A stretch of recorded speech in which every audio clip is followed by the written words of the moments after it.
He's hooking. He's hooking. Damn, Ron, come on! What's the matter with you? Tomorrow. Let's do it tomorrow. There is no tomorrow. There is no tomorrow. There is no tomorrow. He's hooking. He's hooking. Damn, Ron, come on! What's the matter with you? Tomorrow. Let's do it tomorrow. There is no tomorrow. There is no tomorrow. There is no tomorrow. He's hooking. He's hooking.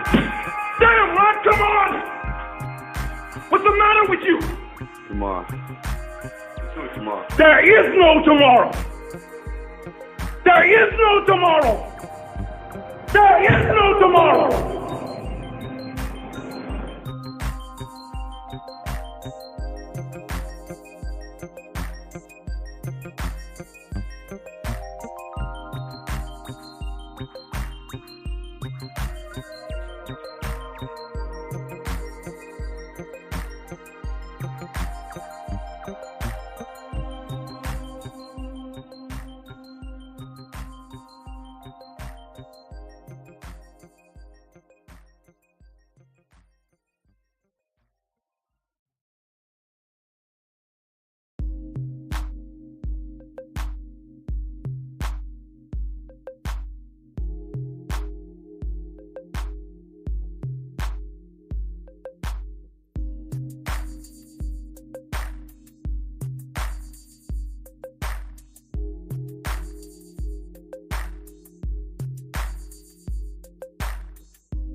They say freedom isn't free. And tonight, as we look upon this simple table and remember the ones who paid the price but never came home, this is the missing man table. Each piece tells a story. The small table, for one, symbolizes the isolation of our prisoners of war. The white cloth represents the purity of their service, their willingness to answer the call. The single red rose reminds us of families who still wait year after year, hoping for word of their loved ones' return. The lemon is bitter, just like their fate. The salt, the tears of those left behind. The glass is inverted. The chair left empty because they are not here. But their spirit remains. Their sacrifice endures. Here in Andrews, South Carolina, we're doing something powerful, something historic. We're building a POW MIA monument, one of only a few in the entire state of South Carolina, to honor those who were taken and those who never returned, a place where generations can come to learn, reflect, and remember, a place where their stories live on. But we can't do it alone. We need your help, your donations, your support, your voice to bring this monument to life. Every dollar brings us one step closer to honoring our heroes right here at home. So join us, be a part of history. Donate to the POW Monument of Andrews, South Carolina. For those still missing, for those who never came home, for those we will never forget.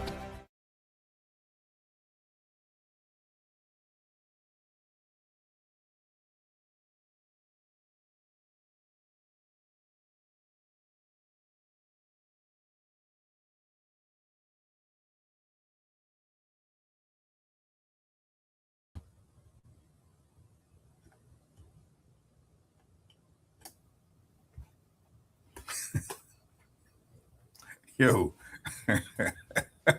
hey Deacon, what's going on, man? All right, everybody, welcome to you see where we are. We're Real Talk Tuesday. Here we are. Oh man, Dude.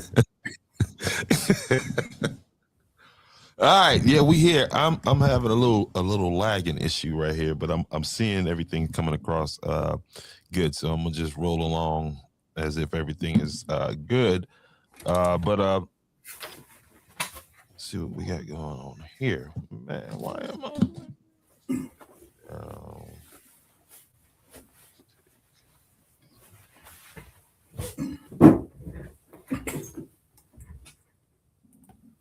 All right, sir, I'm ready now. All right, there we go. I was listen, I'm like, hey, you didn't get the memo. You know what I mean? If the pastor gonna be in a jacket, I gotta put a jacket on, brother. Here we go. Real Talk Tuesday, 2026 edition. You know what I mean? So we rolling right now. But listen, I want to start off by letting everybody know that on January 19th in the town of Andrews, we'll be celebrating the life of Dr. Martin Luther King Jr. That's going to take place January 19th at noon. The keynote speaker is an Andrews native. Let me go ahead and throw that in there. One, Dr. Jamie Ogre. Excuse me, he's from Big Dam. He's from Andrews, but he's from Big Dam. Okay. Oh man, you about to start something. Yes, sir. Let me put the whole address on that. But that's the keynote speaker is none other than the Dr. Jamie O. Gramp Sr. He is the current pastor of St. John Baptist Church in Columbia, South Carolina. The march starts at Andrews Town Hall, which is located at 101 North Morgan Avenue in Andrews. And from there, they're going to march. We're going to march down to, I'll be down already down there, but going to march down to the monument. And that's where the program is going to take place. Don't know what you guys have in store for a program, but it definitely has grown over the years. So I look forward to it this year. If you can't make it for some reason, you should be there if you can. But if you can't, it'll be live, going out live right here on Andrews the podcast. You catch all of the action right here. And we've also added pastor, and he's also the moderator for the Jerusalem Association, Pastor Coakley. Okay. He's going to, he'll be on the program as well. And so these are two of our leaders here in across South Carolina, and certainly just Georgetown and abroad, because Pastor Coakley's duty covers about 46 different churches as a moderator, and he's also a pastor here in Georgetown. And of course, Dr. Graham, his responsibility takes him across the state as well. So as you said, the program is growing, doing very well. We'll have some others on there. We will really focus on getting our kids involved. So Amir is going to be with us. He will bring the purpose. Our Girl Scouts will be there, and we're looking for the young men that's associated with our new Councilman Brian Gary in the YMCA, and so those young men will be with us as well. So it's starting to expand. So we need folks to come out and support this. And again, it's for to recognize the work, legacy, and sacrifice of Dr. Martin Luther King Jr. And it's interesting, as I was doing a little research, so the things that he, and I won't get too deep into it right now, but I think it's important to know, as we've seen events unfold across America now, we see changes in the Constitution. We see things, just a lot of things changing that he really fought for, obviously during his time in civil rights and all that business, man. And in the march, so the march that Andrews put on, so we'll march, and then we have the program, as you stated, in the city of Georgetown. They will have the parade. So and then someone else is doing something. So all of those things kind of replicate actions that Dr. King, took again towards, getting civil rights and things for people, people of all colors. And you see what's happening right now, again, what's happening. And it seems like those things are attempting to be reversed. And that's a whole podcast, alone. And then you look at it, we'll talk a little bit about the monks and the freedom and I think it's the peace walk. That entire is symbolic in my mind of Dr. King's marches and those things from different places to address different issues. And so, all right, Mayor, go ahead. We started off peaceful. You already throwing, don't you? Hey, look, it's two sides to every story. Yes. So go ahead, sir. But go ahead about the. Hold on a second. Let me give you some visual aid to talk about the Shaolin. The Buddhist monks, whatever. And I don't have no problem with the monks. I mean, their message is peace, right? Absolutely, man. Everybody's got a good message of peace. Where is that? Oh, there they are, right there. But go ahead about the walk across. So again, the walk across, and it started out down in Texas and will end I think back in October, and it will end in DC sometime in February. I think they're currently now moving through North Carolina and it'll be Virginia, Maryland, those kind of things, places. But again, I think this is like a 2,300 mile walk, and again, focus on peace, and and I think in my mind is to bring the temperature down of what we've been experiencing in America here for some time now, because what we tip the scale one way or the other. I'm talking we, me, and America. Across, if things happen here, it's going to have a ripple effect across the entire world, and we're seeing that for various reasons. And so, for them to be here and again to try to get things, or to help us focus on what's really important, and it's about people, and approaching things in a more peaceful manner. So you look at this effort as we're now moving into next week, where we're celebrating the legacy of Dr. King. I think a lot of things now the history is starting to repeat itself. And so if we get, we take some time to kind of drill down into that, I think we will see. We got to get away from a lot of this inflammatory things that are happening, because otherwise we all will be at each other. You're starting to see some of the effects in communities down at the local level. And so that's kind of my take, a kind of a broad take on, again, this time we're going to, Dr. King, you see the monks and you see what's happening. And so, people can come up with their own conclusion. But that's kind of I got a ton of jokes to go along with it, but I'm gonna save that for the stage because I'm planning a comedy show in town. Yes, sir. And I think I'll unload them. But I'll take this time right now to shift the focus, because this is something that I talk about that I want to take this time, instead of dumping on the monks, I want to bring you guys attention to a walk across America that has been going on now for the last 223 days by this pastor who was once known as the rooftop pastor.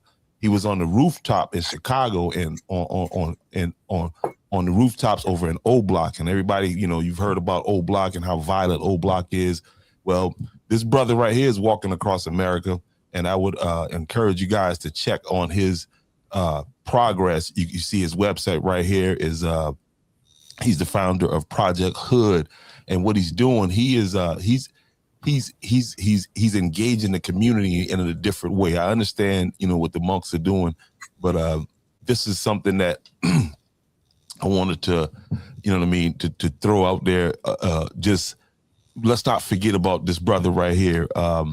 Is a pastor, again, out of Chicago. His name is Corey Brooks. He's the founder of this organization, and he's again, there you see images of him right there. You can go and find out and check out his story. I'm gonna leave it up to y'all. I ain't gonna try to tell his story because it's being well documented. Obviously not as well as the Shaolin monks, but what this brother's message is about, man, is about you see he got them hard hats there and restoring accountability and respectability. Now this thing is big now. He's raised over $20 million in doing what he's doing, but it just hasn't caught the eyes of like the Charlemagne the Gods and the mainstream media and like that. So, but guess what? We got you right here at Real Talk Tuesday. But that's important. And again, because I wasn't aware. And again, a lot of our input, our focus comes through the media and social media, TV, those kind of things. And it's unfortunate because I would tell you, it's going to take more than just the monks walking. It's going to take more than, this pastor and others. And I think there's a gentleman out there, I think is making his way across America on a motorcycle. I don't want to promote him without knowing his cause. I thought it was peaceful because they did get some airtime. But it's that, I think to us who are not aware of all of this, that's why it's important for us to, do some research, not just do research, but then what are we doing individually to affect change in this current environment that we're in, and connecting with people that is affecting change. And again, I'm not dumping on the monks, but you can connect with Cory Booker. You feel what I'm saying? And that's just that was my. I'm sure it came off wrong. Brooks. Yeah. Yeah, Booker is the I'm sorry, the ousted politician. Yeah, Brooks.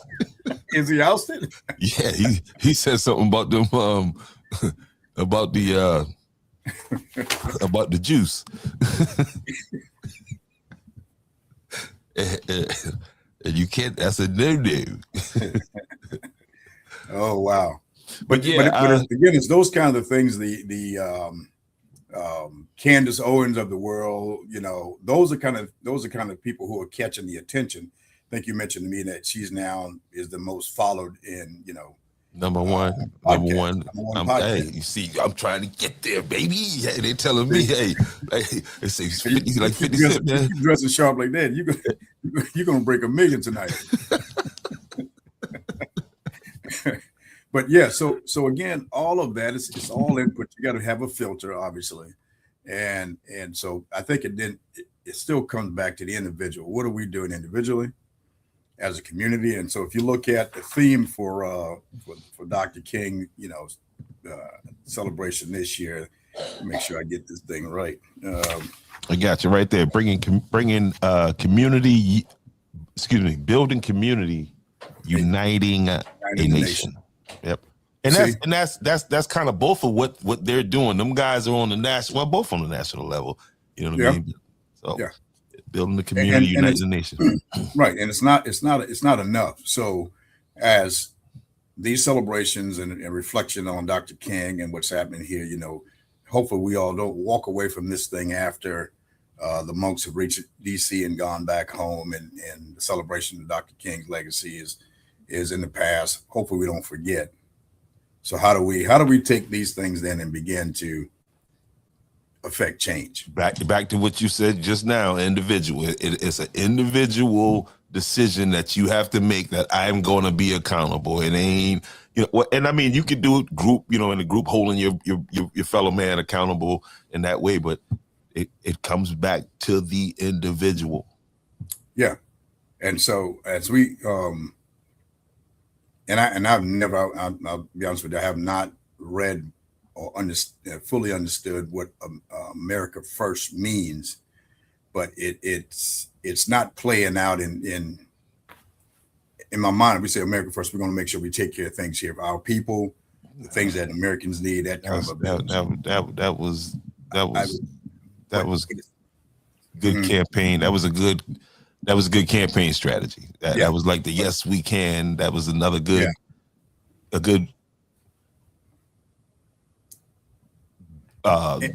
means nothing.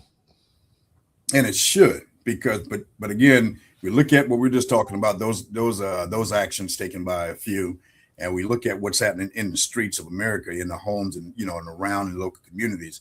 It is not a reflection of what we all know and believe that America should be. We don't, you know, and a lot of it is Americans now, because again, this whole, and again, I know I'm probably tailing off into a subject we're not. No, because it all dovetails into, that's what I mean, when you say America First, the first thing I say, man, listen, don't talk to me about no America First and we in Venezuela. That's the problem that's what causing that big friction in the Republican Party. And Keisha, I see you back there. We're coming to you, baby. That's that big friction, is that you told some of these young people America First, and they actually, you know, they took the bait.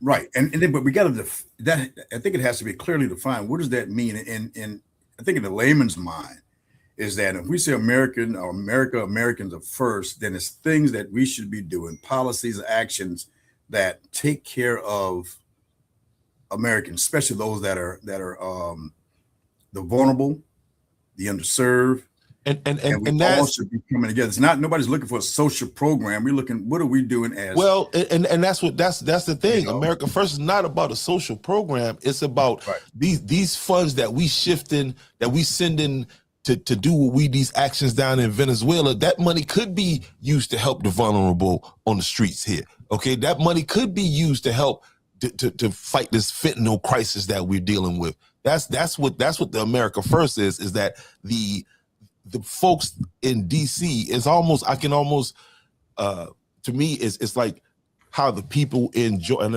I'm speaking for the people in the prospective new town in Georgetown County, how they feel about their relationship with Georgetown, with the county council. They're speaking, they're yelling. It's like a dog screaming at the moon, and they're not getting no feedback. And so that's what these younger Republicans are saying. You'll see it in the midterms. You will see it in the midterms. Yeah. Okay? So it's got, and again, that's all of us. If we take down all of the walls that we built, these firewalls in terms of parties and class and all of the stuff, and say, look at people. Mm-hmm. What are we doing as an individual? Or can I assist my neighbor? What are we doing as a community? Can I do this? State and on up to the national level. That to me, in a simply stated, is really what America First should be about. And hold each other accountable. Don't get me wrong, because again, if you can do, you should be doing. But again, it's too many. I mean, the veterans. We look at how many homeless veterans we have. These folks have gone out here. I'm always going to be on the side of our veterans.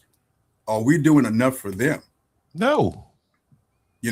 Take one of those billions, exactly, and invested in our veterans and their care, because they just don't understand. You're a veteran, you know the anxiety you may have and had to fight through to be an effective sailor out there on that ocean. I was telling a lady the other day, it was this Army versus, I think she was talking about one of her kids who decided to go in the Navy versus anywhere else. I was like, hey, look, anything more than a cup full of water is too much for me. So I'm a land warrior.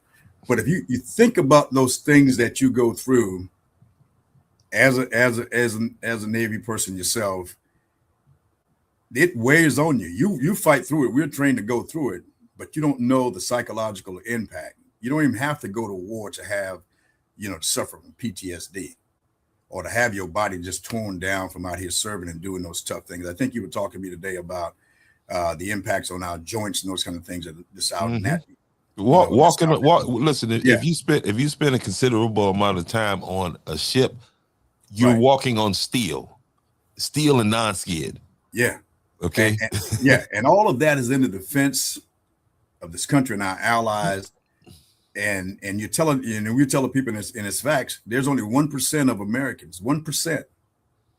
That qualify to meet the requirements to even serve because of the standards. So then you have this population, and then that 1% is out here doing all the hard business to ensure that the borders of this country is safe, and that we're going abroad to take care and defend the same things for our allies. And then they're going to come back home and have to live on the street. And that's, it's unthinkable. I mean, it is. So that's America. That should be a part of the America First effort that all of us should be getting after. Yeah. And I mean, again, when you, and for me, again, when you say America First, it is just, it's going to be faced with too many hypocrisies. I mean, like, yeah, because we're slaves to parties. We're slaves to class, and God forbid, a Democrat speaking on things that make sense that a Republican has put out there, or vice versa. Yeah. They won't do that.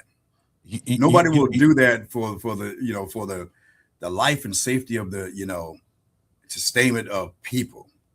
But then it's got to be this group that's sitting back, this small group that's sitting back that benefits from this chaos, this constant chaos. This again, I don't care how good your idea is. I don't care about it because it's coming from you and you got an R by your name or you got a D by your name, and it's just it's a beautiful system, man. Yeah, we've created a system that just fights against everything that is ethically and morally right. Seriously. And you say the beneficiaries, those that are the rich keep rich and richer domestically, and then our adversaries, they're enjoying the fact that we're appearing to be imploding. and some of them are influencing what's happening over here in this country. Absolutely. So as long as we talk about some of the internal distractions, we'll say squirrel because of something over here, the Epstein file that nobody wants to really talk about. We want to keep that hidden. We'll throw something over here, or the same thing on that side. These guys, the adversary, is doing the same thing. Yes, it's same thing. So I often say that it's crazy how if you go back and you say like watch some videos of Fred Hampton and listen to him speak, and now you got to keep in mind this man was killed at the age of 21. So you're looking at a 19, 20-year-old man speak, and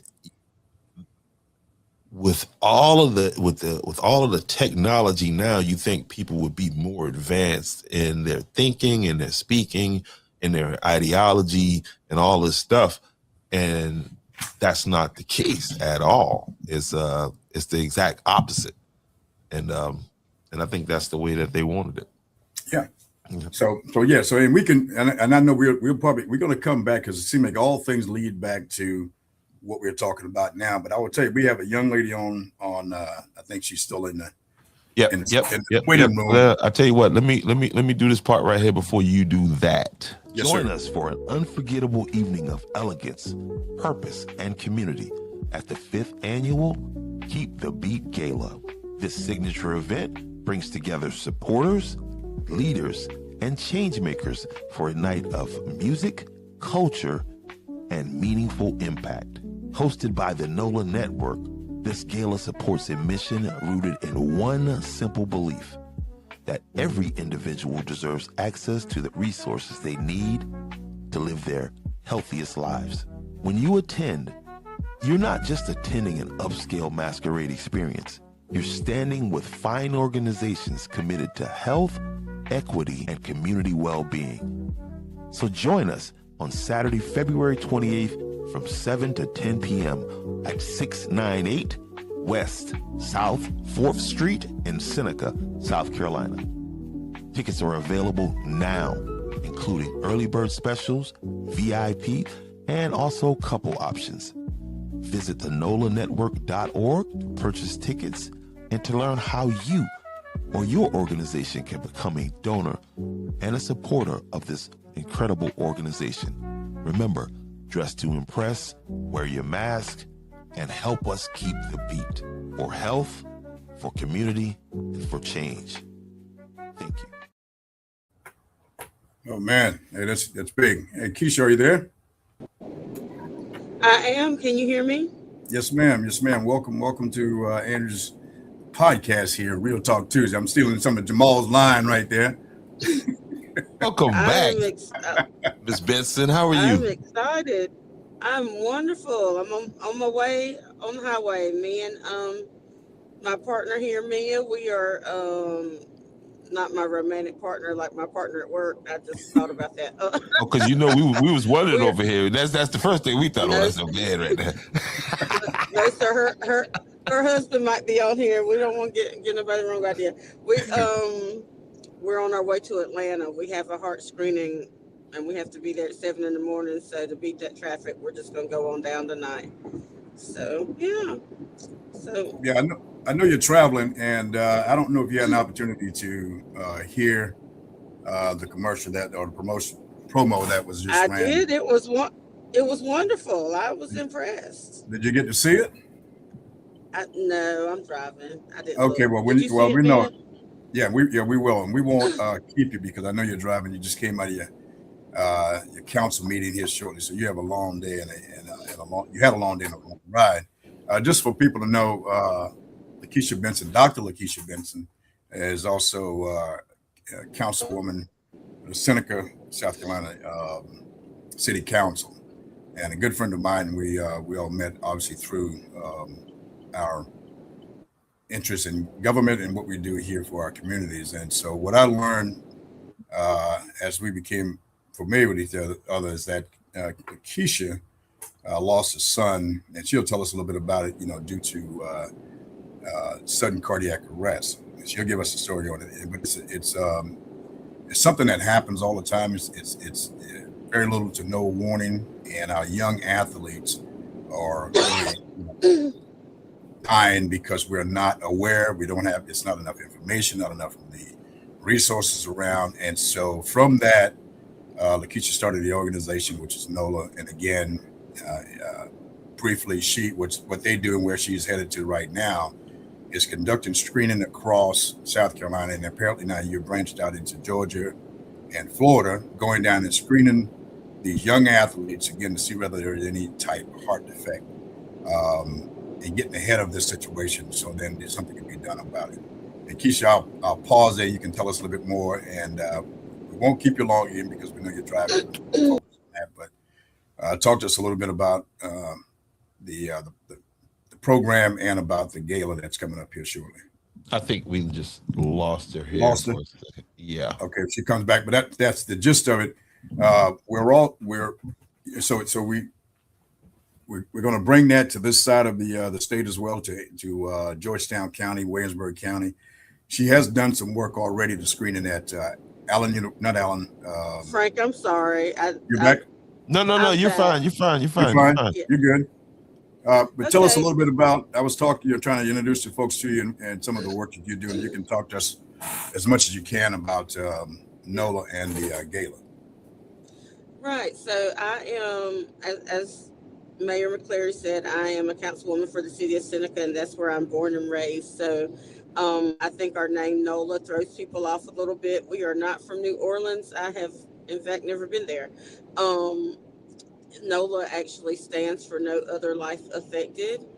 And my son, the reason we got started is because my eldest son, Vari Benson, was playing basketball while he was in college with a group of friends and collapsed. He had a sudden cardiac arrest that was fatal. And, it's just something that, honestly, no parent is prepared for. He was 21 years old, perfectly healthy, played sports from the time he was 6. And, I just did not realize when it happened, his brother was preparing to go play at South Carolina State. And, we had to pump the brakes. He had to go get all kinds of tests run to make sure that he did not also have an issue. And they said, well, it's just so rare that it was hard to catch. So I laid around and I was a little sad and, I was angry. I was sad. I was, but I felt like there was nothing that we could do about it because it was so rare. And 2 years later, my best friend from like my entire life, she had a cardiac arrest as well. And I just remember when Vari had his, they said it's so rare, it's like lightning striking. And when her daughter, Mia is her daughter, that's who's with me now. She called me and she said that her mom had a cardiac arrest. We were 40 years old at the time, and I just remember thinking, well, lightning's not supposed to strike twice in the same place. And so just knowing that's when I began to do the research and saw that it is in fact not as rare as they said. They acted like it was just a few hundred kids a year, but in fact studies say it's 23,000 kids a year. And I thought, well, why didn't we know about this? I worked with kids. I was a teacher in a classroom for 5 years. I was a counselor at a group home where children lived. And I know that I coached track for a few years, I think 4 years. And I had never really heard much about it, and certainly knew that we weren't prepared to have responded had it happened in any of my places of employment when I worked with kids. So I thought, well, we've got to get the word out about this. And then when I found out that there were just simple tests that could have prevented it, and my physician told me my son's condition was survivable had he ever been checked, but it's not the standard of care in the United States to do those particular tests for students. Then I thought, well, we're not going to wait for we have to get ahead of the medical system and we have to implement it. So that's when we started our Keep the Beat initiative. And the whole goal behind that is to prevent sudden cardiac arrest, but on the back end, it's also to increase your chance of survival when one does occur. And so we teach students CPR for free throughout the state of South Carolina. We provide low-cost CPR certifications. And one of the bigger, or the things that what we're traveling to do tonight, we provide preventive heart screenings, which is essentially an ECG or EKG. So, you know, I'm 47, I've had several.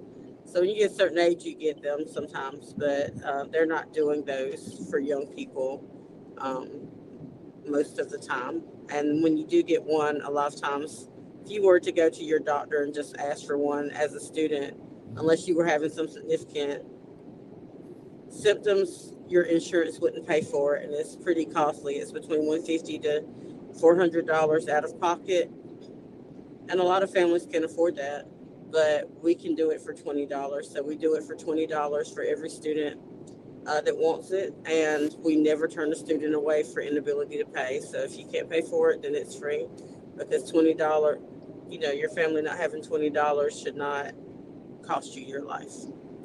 And so that's what we do. I feel like I was just rambling. So No. That's very informative. And again, we appreciate you taking the time. What you and I spoke briefly there. There's some I know funding is very limited, which is, you know, a lot of our discussion when we are on the phone. But I understand now that there's some legislative action that's in progress to make this testing mandatory. I think we may have lost it again. But what's happening right now, there are a few. Are you there, Keisha? Okay.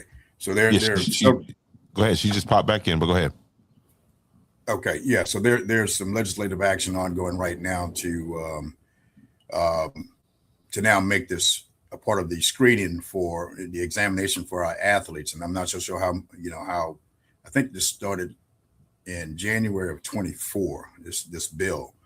And in my opinion, it should, you know, based on all of the incidents, and as this thing, again, as Keisha just said, there's not very much warning, if any, before this, you know, before these young folks collapse.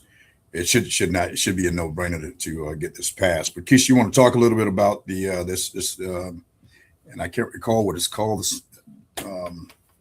but this legislative action that's going right now.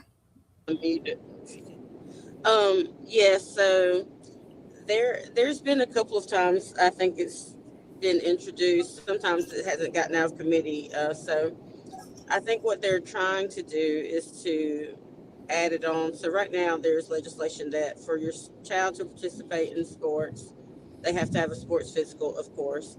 So I think the newest legislation they're trying to introduce is for them to also have to have an ECG one time between 7th and 12th grade. Now, if I'm going to be honest with you, that's really not enough. But, you know, I guess that's more, you know, I don't want to beat them down, but if I get in front of these legislators, I'm going to let them know. For instance, I can just spit off so many statistics, but like in Italy, for instance, this is their standard of care. All of their students are screened every other year, and they have decreased their incidence of sudden cardiac arrest by 98%. And so for America to be the richest country in the world, we could do it if we prioritized it. But it is not a priority right now. I'm thankful to the legislators that want to introduce it, but we've been doing this for years and years, and I can tell you a student that's screened in 7th grade may not present with the issue in 7th grade, but by the 11th grade they might. So what we do is we encourage you every other year from puberty until adulthood. So essentially from the age of 12 to 22, you should be screened every other year, because a lot of this is genetic conditions. And most of it is a genetic condition. And a lot of times, you know, due to hormones or whatever, it exacerbates it. And that's when it starts to present itself, which is why it's not caught a lot of times. Another thing to say is with symptoms, right? I said that your doctor, your insurance won't pay for it unless your doctor requires it because of you displaying symptoms. In 50% of students, the first symptom is death. And I remember reading those statistics, and that was just baffling to me. But for 50% of people, the very first time that they noticed something was wrong was when that student died. That is not the case with my son. My son had symptoms. He was seen by 2 different physicians that essentially cleared him and said nothing was wrong. And yet it was. But what they did not do was the testing that we are doing. Right. Well, again, we applaud you for your efforts. We pray for you, because I know it's tough. And again, you having to, I mean, you just gotta you gotta live with this. It's not during February or any other. It's every day you lose it. When you lose a child to something like this, it could have potentially been, prevented or at least diagnosed early on. So we're talking. We're gonna get up there on the hill and talk to these folks at some point in time. Because I just texted someone, our friend Caesar, who talks about this all the time. So this is one of them things that, again, the number you said, this is not a rare thing. Not when what you said, over 20 something thousand kids are affected by this, and the symptom is death. Yeah. 50% of them. Mm-hmm. Yeah. 50%. The first symptom is death. Yeah. Wow. Yeah, and that gets back, Jamal, to when we're talking about, again, this big umbrella you call America First. America First. Exactly. Something like this. Exactly. Priority. Exactly. That's what I'm getting at. I would say 2 years ago, I was on Capitol Hill talking to them to pass the Smart Heart Act, which they did pass unanimously, but that was to try to get some money in the schools for AEDs and things of that nature. And I will just never forget, it was a South Carolina representative, and they were asking, well, how much does an AED cost? And I said, it's cheaper than a funeral. Damn, that's what I'm saying. Wow. It's cheaper than a funeral. It's cheaper than a funeral. It's just very easy to say, because we have money for what we want money for. We'll spend money on things that are not going to move the needle, because it's easy for them to say when it's just, I don't know how many people we have in the country, right? But maybe 23,000 is a small number percentage-wise. But if it's your child, it's way too many. And I saw one stat, and this was before it was studied, and they thought it was just about 7,000 kids a year. That equated to one student every hour, every day. That's a classroom of kids wiped out every day. So just so you can visualize that. And now they know the numbers are significantly higher. And specifically, I'm not going to talk out to death about the numbers, but I'd say specifically in our community, a big issue with that is our students, especially the males, they are 7 times less likely to be diagnosed even when they have symptoms. Wow. So take with that what you may. Well, again, we applaud you. I'm here with you. We're gonna move this thing, and Jamal is on the team. You'll see him. I think you get to meet him on the 28th when he comes up to absolutely to the gala. And can you tell us a little bit about the gala?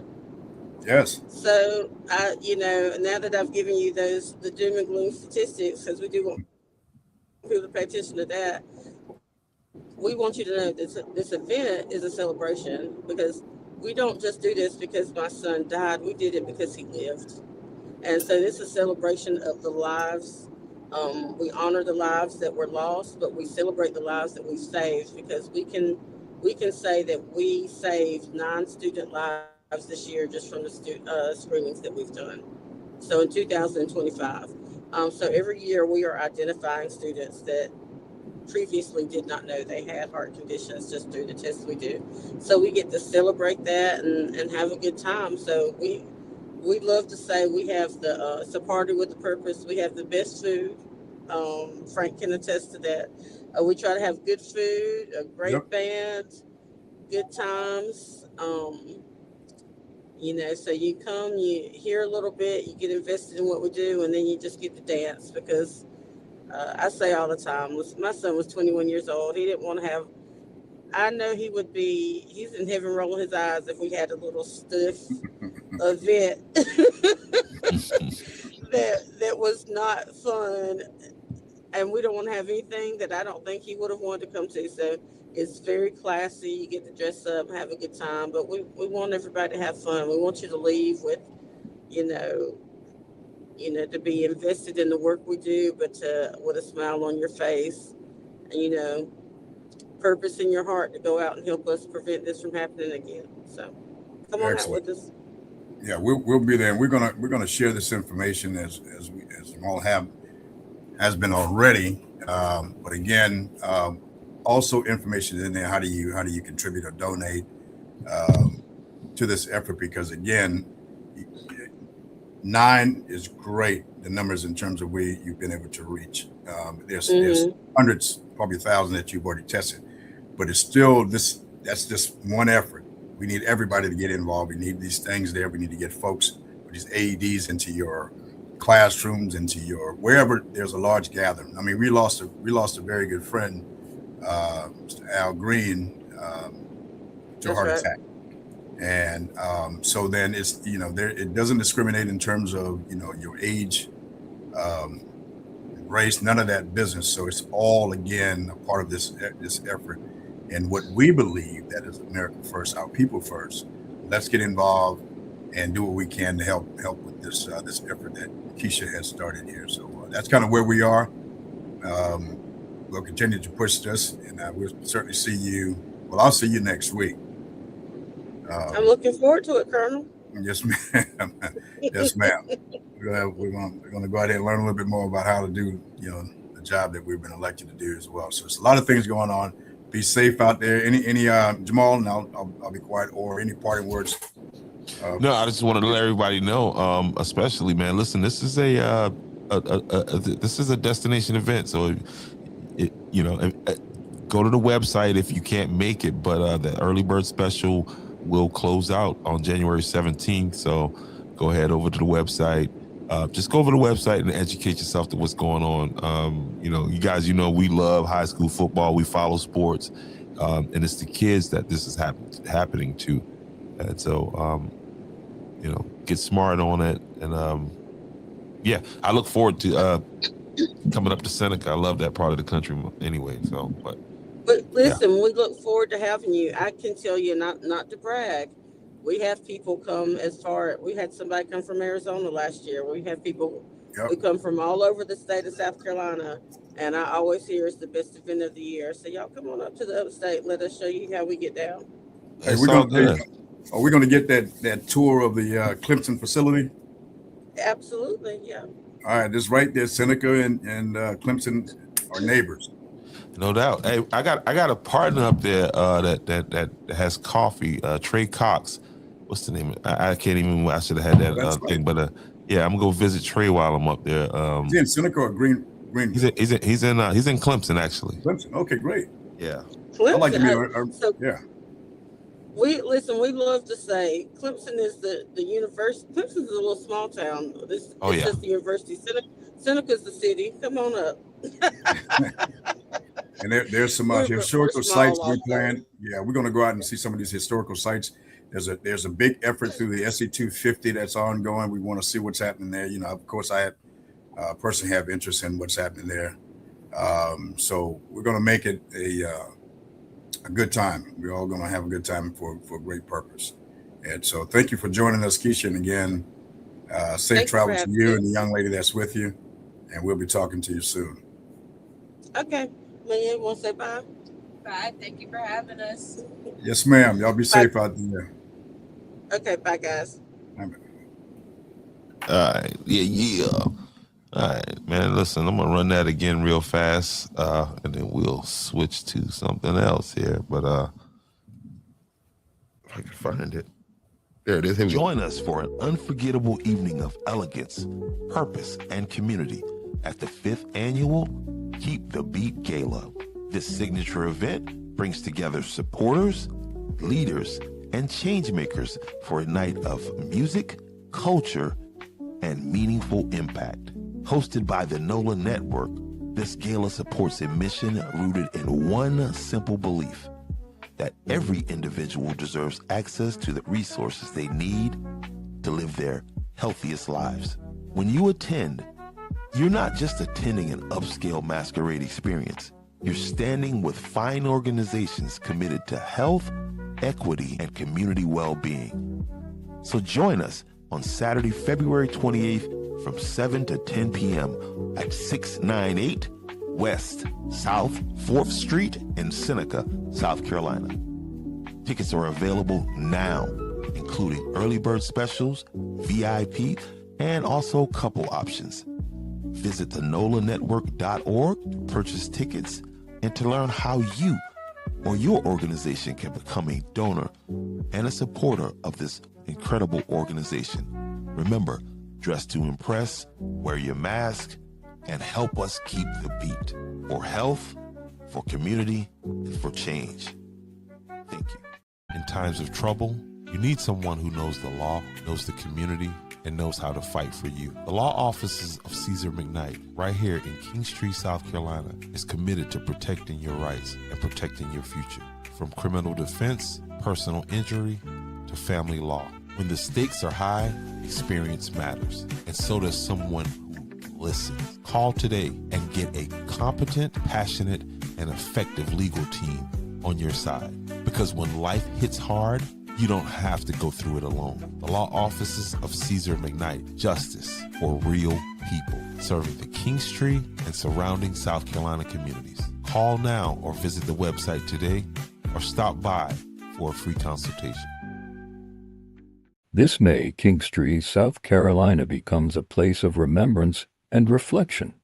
Join us for a powerful two-day commemoration marking the 60th anniversary of Dr. Martin Luther King Jr.'s 1966 call to march on ballot boxes. Together, we honor the past, examine the promise, and shape the future. Friday, May 8th and Saturday, May 9th, 2026. For more information, contact C. Williams Rush at 803-397-1859. Yep, yeah. Well, that's huge right there. And somebody said, well, that's Dr. King in May. What's the significance behind this event? That's when Dr. Martin Luther King was on the ground in Kingstree. He only visited 3 places in South Carolina. Okay. And one of them being Kingstree, South Carolina, on Mother's Day weekend. It was a rainy weekend, according to footage that I've seen. But Miss Rush and her protege P. Laura are gonna, they're heading this organization, the William C. Rush Museum, and all this whole thing is putting on this commemoration. It's a 2-day event, and it's going to be a gala involved with that. I was struggling with the pronunciation of that gala. I was that's why I was calling you for the other day. It's like, how do you say that? I meant to call Wilson because I know she would have hit me with that. Oh yeah, you're gonna get the proper terminology, pronunciation, all that stuff. Yeah, but did you? I spoke with a guy. He said he was like 5 years old when he was there. When did they? He said it was in what 66? I'm not sure. Somebody in the comment section, if you remember when Dr. Martin Luther King Jr. came to thing. Let me see. I don't know. Well, I will tell you this. No, I did not know anything about it until recently when I saw this. In fact, I think I spoke to Pilor about it. And in that time frame, I was a young cat. I know y'all think I'm about 70 years old.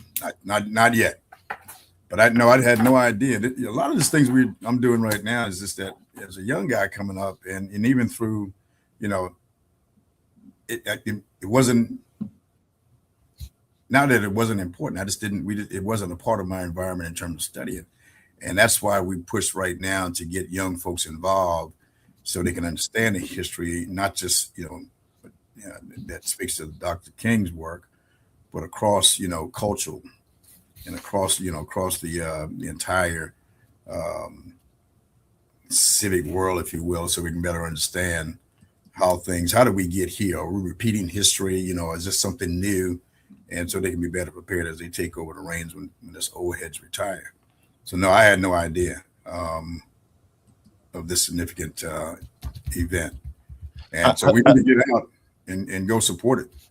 Yeah, I'll be there on the ground. I'll be shooting it, and I'm also on the committee. Again, that's why you see the suits. New, you know what I mean? Hey, somebody's putting the work on you. I tell you, the hoodie is gone. Last week it was okay. Hey, listen, the Joe Rogan thing ain't working. All right, I tried it. Candace is the new #1 podcast, and Candace B looked at all. You know what I mean? So hey, I gotta rock with Candace on that. Yeah, so it's May 8th, 1966. Nah, I was a few months later. I turned 3 years old. I was 3 years old, so I was a young cat. No doubt. But very, of course, it's significant, and it should be celebrated. I got to get down to Miss Rush's museum. I haven't been there yet, and I'm sure there's a lot more to learn in that in her museum there about our culture, about the works of folks like Dr. King. And so I tell you, I had a moment when I went to that event a few weeks ago down in Charleston. The Gullah Trail event, and just learned so much and met so many smart people about our culture. And so this is a part of it. So we just got to be active and get out there and be a part of these kind of things. So big celebration. But then again, when we get this information, what are we going to do with it? How are we going to affect change? Hey, today is a big day. November. This is what, January 13th. This marks 113 years of Delta Sigma Theta celebration, their anniversary, which, this sorority was founded at Howard University. And what is there? Which one is the real HU? Is it Howard University or is it Hampton? I don't know who's winning that battle right now, but this is where Delta Sigma Theta, which is one of the sororities, part of the D9, and commonly known as the Sisters of the Omega Psi Phi, founded on the same campus, Howard University, Washington, D.C. So this is a big celebration. And a lot of our leaders around here, Dr. Green, Gathers, McCullough, a lot of people that are part of this organization. And really the principle, the founding principle is academic excellence, community service, social action, that you'll see them actively involved in developing our youth and having an impact in the community, which is, all of the entire D9 is founded on similar principles. But today is their celebration. And if you go on Facebook, you'll see them all over, all the beautiful ladies out there, flashing their colors and talk a little bit about their experience through Delta Sigma Theta. And again, the big impact is support education, health, economic empowerment, social justice, all these things that, again, Dr. King was an alpha himself. Now, he should have been an omega probably, but he was an alpha. And look at these things that he was heavily involved in, the movements and all those things, that you will find throughout our Greek fraternities. And again, shout out to the sisters and the Sorors of Delta Sigma Theta Incorporated. No diggy. So I think So man, that's kind of where I am. I got a long day tomorrow. I won't want to advertise it, but I'm gonna be at a remote location. I'll have to probably do a spur of the moment podcast with you, to kind of bring some of that location to the set. It's all gravy. It's all gravy, man. I'm a chicken farmer, so I won't be far. Hey man, he bought into this. He bought into this livestock thing here. Have you caught that rooster yet? That's Nah, man. We gotta listen. So here's what happens in the morning times, right? Mm-hmm. Like that guy is just I don't know. He may be my spirit rooster. I don't know. He is a free spirit. Dude is like, look, he like, I don't want no problems, because in the morning time, when I look out this window, look at the chicken coop, he's in front of the chicken coop, like waiting for me to come out and let the, because I let my chickens free roam during the day. They just kind of hit the woods and and I put stuff out in the yard for them. Do you have any roosters? You just have hens? Just 2 hens, right? That's bad. Yeah, but so listen now, he so he'll hang out there, but then about 5:30, 6 o'clock, I know my hens, coming in. As a matter of fact, right now, I need to get out there because I did not close that coop. I'm about to run out there as soon as I get off of here. For real, I forgot to close. I started cooking and doing other stuff. I got to get out there right now. So it's open. It's open. Oh man. Yeah, but I leave the hen house door open. Yeah, I tell you. What is it? Froghorn Leghorn? Is that the old cartoon? So yeah, but he after trapping him in there like twice, oh, he ain't no dumb rooster. Like he don't even come around like what I mean. That time of day, he know. Nah, he ain't even, and I, I throw a little green inside the thing there, try to. Nah, Brian is not going for that. He is not. He's a different kind of rooster, man. Yeah, that sounds like Froghorn, man. Yeah, that's but now I'm very familiar with the chickens, man. We grew up with them, and my grandparents had them all over the place. But we lived out in the country for a while, and so yeah, they're pretty crafty. Yeah, man. So if you want to enhance your agility skills, try to catch one of those guys. Yeah, I tried that for a little while. I have no interest in that kind of foolishness. I promise you that. But what I do have interest in right here is I went 3 and 3 with my picks, 55, went 500. I mean, first time, you know what I mean? Mm-hmm. Publicly revealing my picks or whatever, you know what I mean? I had a guy who sat in front of me yesterday, literally sat in front of me and said, I talked to him before I even unveiled the Pittsburgh pick, which so we're talking NFL now, the playoffs, yes. Yeah, which failed horribly, right? I mean, that pick was good until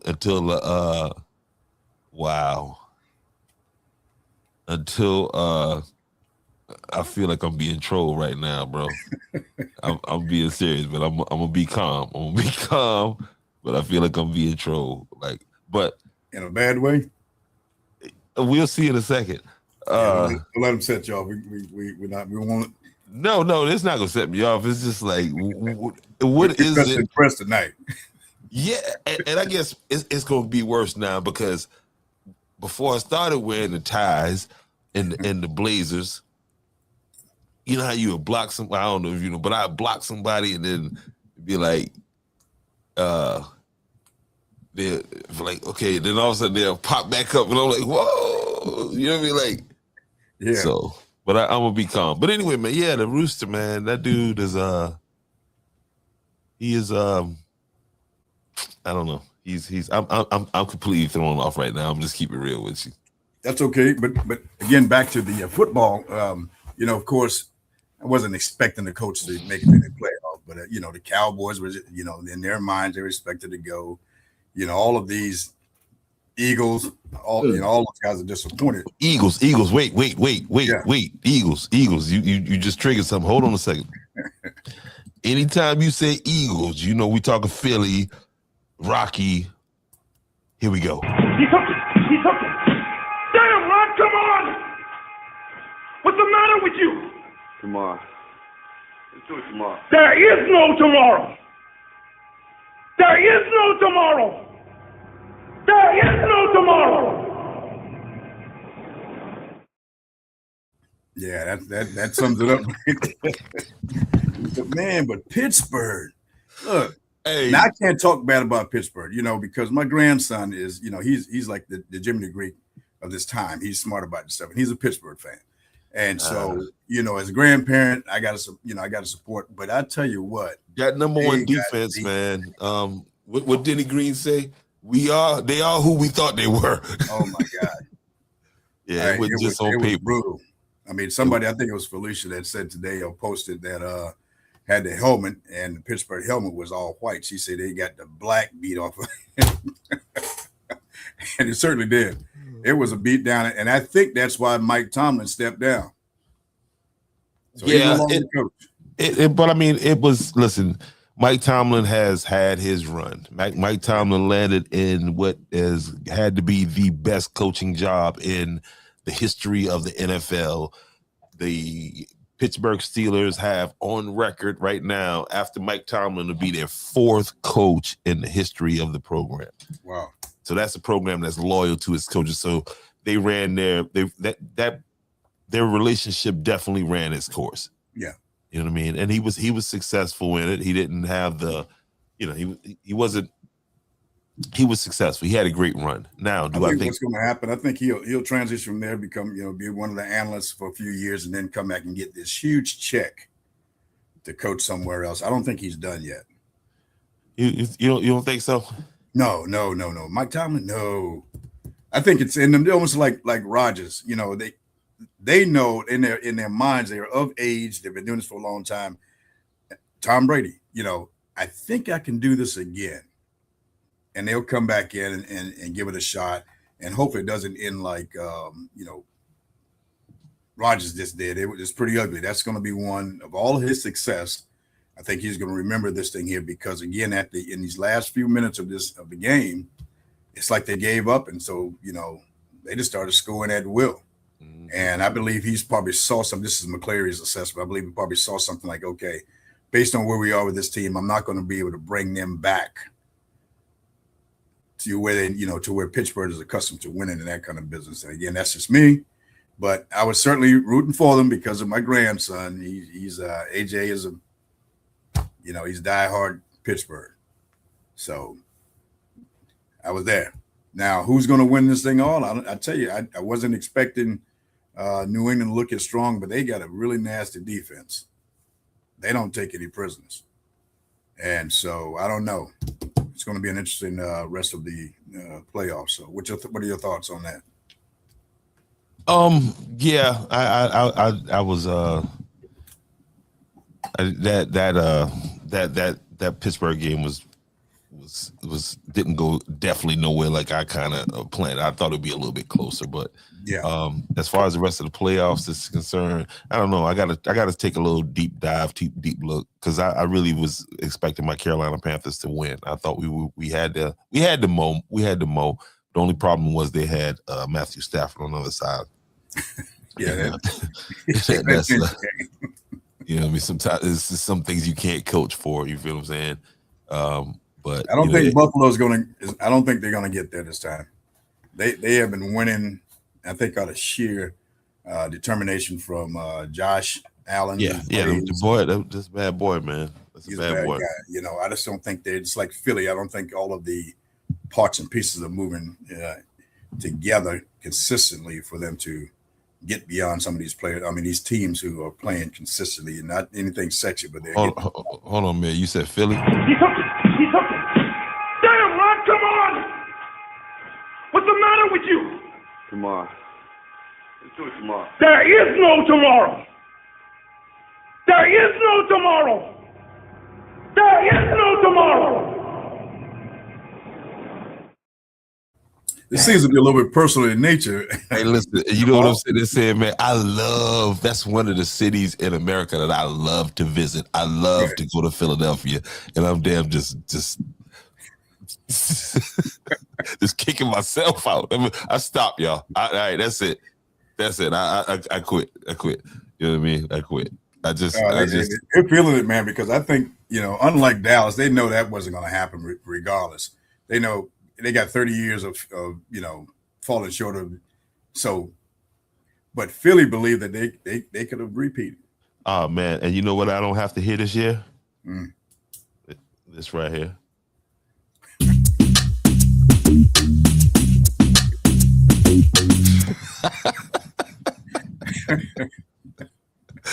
Oh man. Yeah, it's a little. It's different. So it's going to be a Cinderella team. If again, New England looks really good across the board. I don't like it. Now Chicago, you got to be very careful with Chicago. Chicago is playing hard. They got those boys down in Chicago next week. Who I think is it the Chargers or the Rams? Which one of those LA? They had two or three teams in LA. Man, I apologize. I'm totally being trolled. Yeah, got me.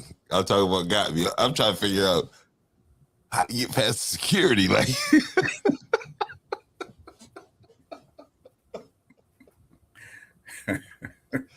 oh my goodness, man. Hey, listen, let me say this right here. They stopped owning niggas like in 1863 or something like that. You know what I mean? So don't think they were pushing your buttons.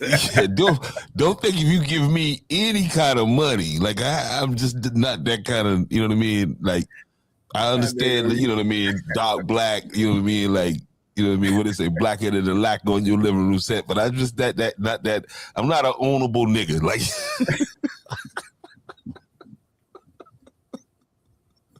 I'm unruly.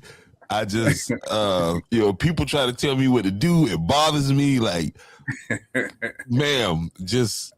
We'll deal with them. Listen, ma'am. I'm not send some blessings down their way. Listen, I'm not gonna block you, but stop trolling me, ma'am. Like, I'm just, again, that's why I go to work every day. You know what I'm saying?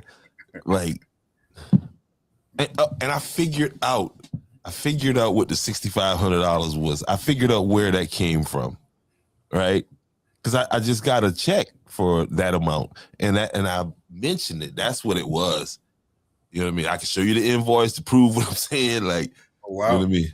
Yeah, but it was from a government organization. It went from. So it wasn't a GoFundMe or none of that. No kind of, everything is above board. But yes, ma'am, I'm sorry. I hate to tell you, but the slave auction is closed. Like, but I mean, you still can become a subscriber now because you can get exclusive content as a subscriber, and it's only $99. And I'm a cheap slave too. 99. 99 cents a month, man. Okay. Yeah, you're giving her too much airtime. Tell her if she's gonna send money or tell her to send it. Go ahead about this business. Yeah, I'm gonna leave that alone. See that these are the distractions again that causes us to fall short of this America First. And we've got people. That's all it is. It's distraction. That's all it is, man. But hey, listen, I do want to honor my man right here, Yoshio, man. That's my son Jamal right there. His birthday was January 11th. He is deeply missed, and this week also who had a birthday on January 9th was Ralph Johnson. Ralph H. Johnson had a birthday down at I didn't get to go. They had a celebration down at the VA hospital. That's right. But it was just, I was glad to even hear and understand that. And it's just like his birthday, my grandma's birthday, all these birthdays in this same little weekend right here. So yeah, definitely certainly prayers with you, man, because you lose a child, especially at that age, it's very difficult. And so my prayers are with you. Yeah, you saw the piece I sent to you? I didn't get to. No, I don't. Okay. If you did, I'll check it out. Check that out, man. Yeah, I will. We'll definitely be talking because a lot of folks don't, and it's been 9 years now since my son was killed in San Diego. He was killed in a murder suicide. Him and a young lady, this Japanese young lady, was killed, and then the man, he was like 55, who did it, killed himself. Yeah. But So when I talk about this gun violence and all this, it's personal to me. All right. Yeah, I don't have to share with you my personal experience all the time, but just understand that it's coming from a place where, no, I don't understand what a parent goes through, what each individual parent is facing, but I can relate. You feel what I'm saying? And just like talking to the young lady about this organization right here, this is motivation for me, right? Because what better way to honor my son on this, after 10 years of this tragedy and being in a state of mourning, and to come out of that, you know what I mean, and do something like this. That's right. You know what I mean? So, yeah. Yeah, kids his young men and women his age. Absolutely. So I'm there with you, man. We ride on this together. No doubt. So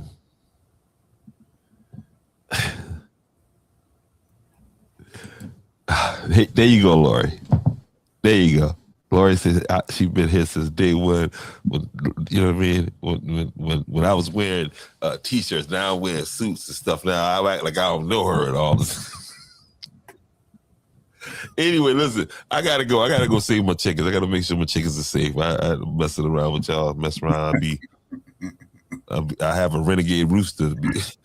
That'd be the only thing I'm owning. But hey, he's got your attention too, because he got a place on the podcast right here. He up front. Hey, you don't know, boy. Springtime come. Thing, Laura, you stay day one. I'm about to unblock you too on that other account too. I don't know how you.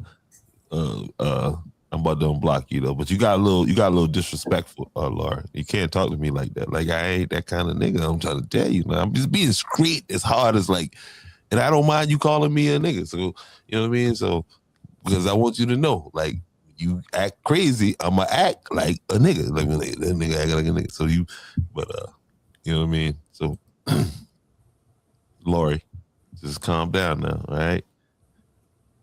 And whenever, and here's the rules, and then I got to go. Okay. Whenever you see the topic, right? Laura, you know you my people. You can text me. Hey, what we talking about tonight? We gotta stay on talk. We don't talk about what Laura. Now, Laura, if you send me, I am, like I said, slave auction is closed, but I mean, they can. You hit that number, we can open it up for a little while. You know what I mean? You can buy a show, buy a topic. You know what I mean? You can do all that. Yeah, I had to do that, Laurie. I really had to do that. Yeah, and see, but here's the thing. She talking to me, but she really a fan of yours. And she said that back here. Hold on, let me go up here. She even said it. Like, well, she said, well, I mean, basically, like, I'm here for the mayor or whatever, this and that. So you know what I'm gonna do? I'm gonna get the mayor to hook this up on his channel, and you can go over there and see it on his channel. That way, you even got to talk to me. How about that? Hey, I know what we will do then. If this is the case, we will have a piece. I think it was one point in time there was adversaries came together at the White House to have a beer or something to sort out some. So we're gonna probably meet and have a cup of coffee. A taco? No, I want a taco. We going to the Mexican restaurant, baby. That's what. We'll invite our friends, got Miss Lori to come out there and we'll see what's happening. But it's all good. Hey, we want to make sure that everybody get along. That's what it's all about. No doubt. So we got to sit down and talk about what it is. We're gonna do that because we all are one. Yeah, Laurie, I need you over here, but you just can't be bullying. You know what I mean? Like, you know what I mean? This is you into you can't call it domestic violence, internet violence. So you trying to bully and beat people up. Anyway, I gotta go. I got chickens I need to save, y'all. I appreciate you guys for hanging in there. And just one more time. He's hooking. Damn, Ron, come on! What's the matter with you? Tomorrow. Let's do it tomorrow. There is no tomorrow. There is no tomorrow. There is no tomorrow.